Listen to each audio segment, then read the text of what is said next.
These are 20 things you should never do in Marvel Rivals. Starting with number 1, never ignore your healer's utility. Like Loki's green circle that heals for 100 HP a second and turns incoming damage into more healing. Or Invisible Woman's shield that heals for 50 HP a second, and yet I see players walk past him every day. With the amount of healing these abilities can provide, ignoring them is a huge mistake. And speaking of mistakes, we got number 2. Never forget that the maps are destructible because it can change everything. You got a Punisher posted up on his turret, you might be able to shoot the ground out from underneath him. If the enemy team have a healer hiding behind a wall, you might be able to shoot that wall down. All you gotta do is hit B on PC or right on the controller's D-pad. You can see every part of the map that's destructible. The more you pay attention to this, the more it'll become second nature and you'll know what part of the maps you can or can't destroy. Oh, and don't forget the map also regenerates over time, and you can get stuck inside of what was once a destroyed building. So just keep your eyes open. And keep your eyes open for this too. Number 3, never leave the point alone. I've had teams so focused on fighting, they forgot to push the cart. Now for those of you who don't know, the more people you have on the cart, the quicker it goes. And there's a tracker at the top of your game that not only shows how many people are on the cart, but also has arrows showing how quickly the cart is moving, with 4 being the most. Personally, I like 2 or 3 players pushing the cart while the rest are ahead creating space. But just don't leave the cart empty,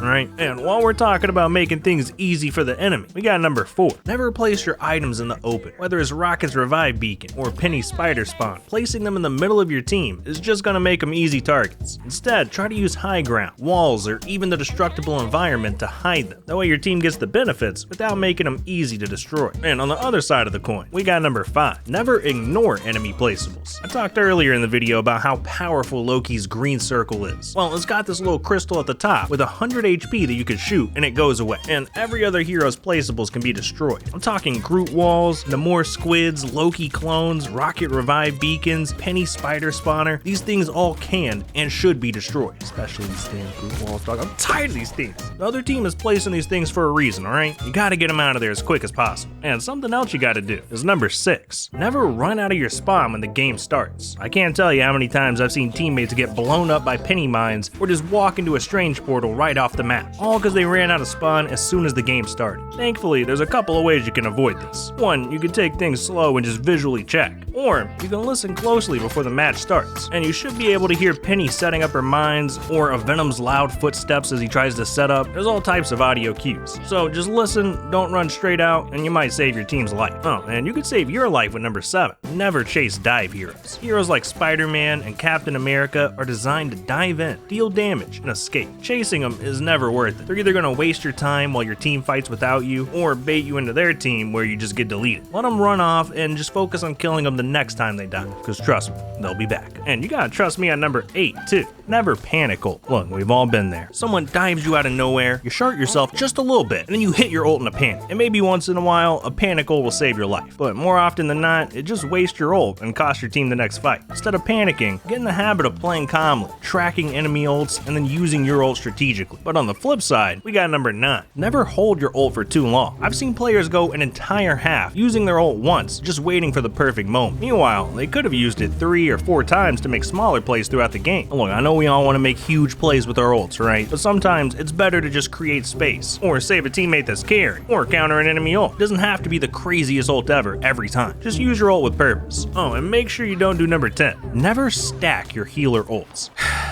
Few things in life are more painful than both healers popping their ults at the same time. These ults are insanely powerful, and most fights only require one healer ult to keep the team alive. If I hear the enemy team use a Luna and a Cloak ult at the same time, I'ma wait it out and then jump in when they have nothing to counter me. Now I know most people aren't trying to stack healer ults, it just happens. But that's why communication is key. It could be as simple as saying, hey other healer, I'll ult first, you go second. All you gotta do is make sure everyone's on the same page and you should be good. And speaking of communicating with your team, we got number 11. Never instantly flame your teammates' picks. We all know what it's like to see someone insta-lock Spider-Man or Black Widow and immediately think, alright, well, GG, this is over, we lost. But instantly flaming them does nothing but cause tension in the team. It can make other people uncomfortable and not want to talk. It can make some people feel like the game is over before it starts. And it could just tilt the person who locked in Spider-Man, guaranteeing they do bad. So at least wait until they're 0 and 5 before you start flaming, alright? And if things start getting real bad, you gotta remember number 12. Never crash out. You are dumb if you think that was a good Mantis ult. Oh man, I get it. Sometimes it feels good to crash out.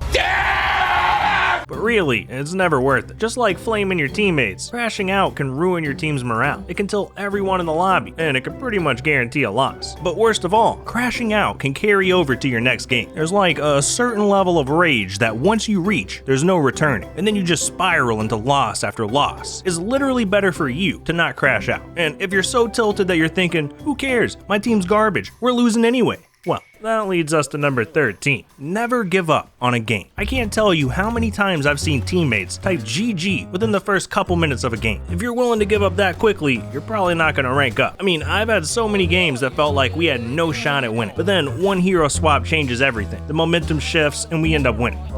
We should not be winning with this comp, but I love you guys. What do you mean? This comp is great. Like, there's no better feeling than winning a game no one thought you would win. And the higher you climb in the ranks, the more every win and loss matters. So if your goal is to rank up, you gotta fight for every game. But look, I got a tip that should help win some of these close games. Number 14. Never stagger. Staggering is when your teammates die at different times, and instead of fully regrouping before going back in, players trickle in one at a time, get picked off, and then repeat the process. This is one of the biggest mistakes you can make, and 9 times out of 10, you're gonna lose games where your team is staggered, and you're gonna lose games if you do this too. Number 15. Never refuse to swap. This game is like rock, paper, scissors. Every hero has a counter, and sometimes that counter can dominate a game. For example, in a more hard counter Spider-Man, the squids can lock down the backline, keeping Spider-Man from diving at all, and if you just play Spider-Man into this counter, you're probably gonna lose the game. So it's important to have a pool of heroes you can play, which brings us to number 16. Never one trick. Well, it's okay to play a hero a ton and try to master it, but in Marvel Rivals, you can't really get away with one trick, because not only are there counters for every hero, but when you get into rank Diamond and higher, each team gets to ban 2 heroes. So what are you gonna do if you one trick a hero and they get banned? Probably lose. And speaking of losing, we got number 17. Never queue on a loss streak, because you're just asking to D-rank. Everybody has bad days. Maybe you're tilted, maybe you're tired, or maybe you're constipated. But regardless, once you've lost 2 or 3 in a row, you should probably take a break. Otherwise, your match history might look like this. Now, something else you should never do is number 18. Never ignore flying heroes. This goes for both healers and DPS. If you're healing, please don't forget about your Iron Man, your Storm, your Human Torch. You know, they need some love up in the sky. And if you're DPS, please kill these motherfuckers in the sky. I'm tired of these demons raining terror down on me. Jesus Christ, someone take them out! But yeah, just don't forget to look up. And don't forget to do this either. Number 19. Never trash talk first. Now, I'm not gonna lie, okay? I like to talk a little trash, alright? I'm not perfect, I'm human, but one thing I've learned is that every time I start the trash talk, I end up losing. Look, maybe this is a me problem, I don't know, but I think starting the trash talk can just motivate the enemy team. You might accidentally awaken the beast inside of them. So personally, I try to avoid it. Now, for the final thing you should never do in Marvel Rivals, we got number 20. Never assume you got the W. This is a mistake that haunts me to this day. My team completely steamrolls the other team. First half, complete domination. I'm in the voice chat like, yeah, this is too easy. I'm falling asleep over here. My monitor's not even on. Fast forward 15 minutes, I'm looking at the defeat screen, wondering where it all went wrong. Assuming you've won the game before it's over is always a mistake. You're only one fight away from everything changing, so don't be like me and never make that mistake.